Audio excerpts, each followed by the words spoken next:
interesting to me how we always want the men, the whites, the industry, the dogs to respect us and protect us, but do we actually protect each other?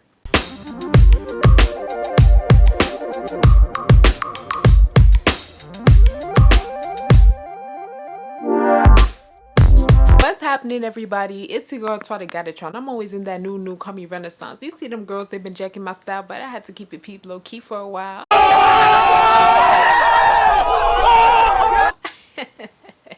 So today I am going to turn up the heat a little bit. Today I'm going to talk about Black female unity and why I feel like we have a lot of work to do. Call the ambulance!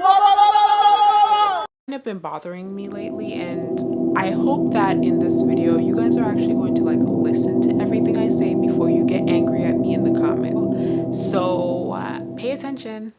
Black women, we endure each other, you know, we're complimenting each other. Queen, go off, girl boss. Say. All these things, and that is amazing. I love to see the positivity. I feel like there's this weird false sense of Black female unity, and for me it's getting weird, and I feel like social media kind of makes it seem like we are like all together. I feel like in real life it's not really the same. So if you guys don't know much about me, I am a Nigerian American and I grew up in the suburbs. So growing up, I had trouble being friends with other Black women, whether they were Black American women, African American women, or they were other African girls like me. I just had trouble keeping Black friends. And when I would be friends with people of other races, I was cool. Like we would be friends for like years, and then, you know, when we switched schools or whatever, we would stop. But I had trouble being friends with other Black women. And I don't know necessarily why, but I just know that the way that I behaved, especially as a young girl, I was really on the quiet side, but I was like a star to excel in things like school and stuff. So I don't know what it was. Maybe it was a little jealousy, a little bit like I didn't fit in. I don't know what it was. But something, I just couldn't be friends with Black girls when I was younger. Older now and stuff like that. Like I have more Black friends, and hey guys, if you're watching, why was I not able to have Black friends growing up? What was the reason? So here's just a little theory. So as women, we are naturally very competitive, and sometimes that brings out our jealousy. In a study from the University of Arizona, go Wildcats, they coined this term, the queen bee syndrome, phenomenon that women are meaner to other women than they are to men. And why is that, you may ask? Reasoning being is that when we see a powerful woman or a woman who we perceive as powerful, we kind of see it as she's kind of violating the gender norms. She's kind of assuming masculine traits because we see men as the stars. We see men as the stars in society. So when a woman is powerful or confident or successful, it's kind of like on other women, we're kind of like, you're not supposed to be that way, but we will allow the men to be that way. And I thought that that was a very interesting point because it kind of goes back to this idea of how we were raised as women. Like my mom always tells me, like, there's more women in the world than there are guys. Okay, guys, so post-editing me here. There are technically more men in the world than women, but men tend to die faster than women. So that's why I said what I said. So don't get it twisted. But anyways, continue watching. And I feel like as women, we learn to be like really competitive. Like, don't do this because, you know, you're not going to be able to find a husband, or do this because you have to protect yourself, or do this. We always have all these rules and stipulations. So I feel like when a woman doesn't do what she's supposed to do, it already makes other women not like her. So how does this apply to us as Black women? I feel that as Black women, we are taught how to survive strong, and we're taught to survive before we're taught to be nurturing and loving.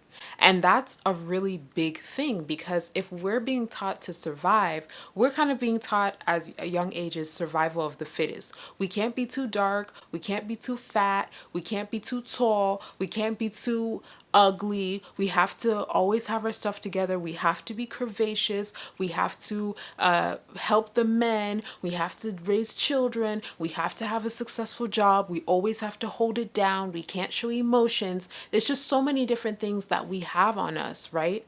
And I think that that doesn't allow us to learn how to be sisters. It doesn't teach us how to calm down and actually feel that we can all eat. I love how this author, Ara Lua Bujichukwu, said it the best. Before we are taught sisterhood, we are taught survival. And if we actually learned sisterhood at a young age, we would probably wouldn't need the survival. And I feel that that is so true because if we're always taught to kind of be on our game. If we're always instilled harsh pressures on each other, how can we learn as Black women to be nurturing and loving if we're always kind of in this position where we have to compete and hate and not want the best for each other? I feel that a lot of us, we weren't able to that and see that and be taught that. And I'm not saying that you personally as a Black woman probably is probably really nice and sweet. I'm not saying that all of us grow up toxic, but I feel like some of us do. We do grow up feeling like we have to be something that we're not. And it kind of doesn't allow us room to really embrace each other. Now, I understand it's not every Black woman that hates Black women. But it's interesting to me how we always want the men, the whites, the industry, the dogs to respect us and protect us. But do we actually protect each other? Ooh. Charity starts at home. It's almost cultural at this point to come for somebody edges, come for somebody man. Imagine how much it could happen if we actually really, really actually like and support each other and we don't always take every little opportunity to tear each other down. That's why I'm always here for the whole, Black females coming together to do things, because that's what we need. But we also don't need it just on social media. We need it in real life.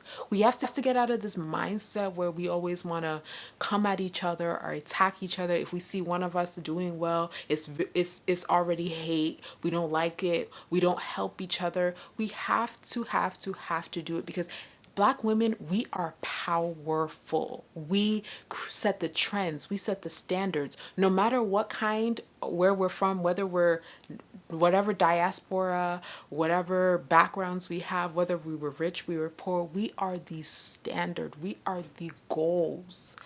And it's so sad to me how sometimes it's kind of hard for us to just embrace one another and collaborate with each other. And I'm not saying everyone does it and everyone hates everyone. I'm not saying that. But I want to talk about the fact that we could be a little bit better than we are. I feel we can't expect everyone else to help us and support us. And everyone claims that they're, all for Black women and this. But at the end of the day, you can't be all for Black women and ignore some of the issues and the faults that we have as Black women. And sometimes we're just not there for each other. Sometimes we don't come through for each other. Sometimes we are our own worst enemy. And I feel that somebody has to say that. We're not 100% perfect, and that's okay. But we have to be able to address these things. We are all different. No two Black women are the same and have the same exact experiences. But the thing that bonds us together is this skin color. No matter what shade it is, it bonds us together. And we live in this crazy world. And honestly, we can be each other's keepers. And we have to actually believe that, not just on social media, but in real life. When you see another Black woman on the street, say hi. Hi. You don't have to mean mug. You don't have to look at her crazy. You don't have to come at her outfit. You see a Black girl who doesn't have her hair done. Instead of laughing and talking about she doesn't use this and she doesn't put oil in her hair, why don't you say, sis, I see your hair is not really popping. Let me help you out. How much could niceness and kindness to each other actually help each other stop hating? I know that it's deeper and there are deep-rooted things, but at the end of the day, in general, we just need to have that communication and that honesty and seek to actually understand each other rather than tear each other down just because we don't agree or we disagree. And heal from your trauma. You know, if there's something that traumatizes you to be negative or be a hater, you know, heal from that. You know what I mean? I might get some backlash for this video, but I said what I said. Okay.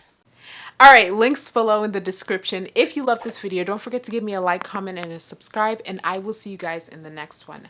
Bye.